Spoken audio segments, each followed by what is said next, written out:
hi friends எல்லாருக்கும் வணக்கம் welcome to my channel நம்ம வந்து பாத்தீங்கன்னா எள்ளு அறுத்து போர் வந்து போட்டுறோம் அது எல்லாமே நல்லா மக்கிடுச்சு ஒரு 10 நாள் கிட்ட ஆயிடுச்சு இப்போ நம்ம படுதா போட்டு இது எல்லாத்தையுமே நல்லா வெயில்ல வந்து உதிரி காய வச்சுக்கலாம் காய வச்சாதான் எள்ளு வந்து பாத்தீங்கன்னா கொட்டும் இந்த மாதிரி நல்லா காஞ்சிட்டு இருக்குது காஞ்சதுக்கு அப்புறம் ஒரு குச்சி வச்சு இந்த மாதிரி எல்லாத்தையும் தட்டி விட்டுறணும் அப்பதான் எள்ளு எல்லாமே கீழ கொட்ட ஆரம்பிக்கும் கீழ தட்டி விட்டதுக்கு அப்புறம் அந்த செத்தை எல்லாமே நம்ம உதிரி தனியா எடுத்து வச்சுக்கலாம் வச்சிட்ட அப்புறம் வந்து பாத்தீங்கன்னா கீழ அந்த கசடோட எள்ளும் இருக்கும் அது எல்லாத்தையுமே பெருக்கி ஒரு ஓரமா எடுத்து வச்சுக்க வேண்டியதுதான் எடுத்ததுக்கு அப்புறம் அதை நம்ம ஜல்லி அதை வந்து க்ளீன் பண்ணிக்கலாம் இந்த மாதிரி ஜல்லடை வச்சு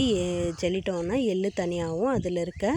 குப்பைங்க தனியாகவும் வந்துடும் அதாவது வந்து செத்தெல்லாம் இருக்கும் அது எல்லாமே தனியாக வந்துடும் டொன்ட்டுன்னு வந்து பார்த்திங்கன்னா எங்கள் கூடவே நானும்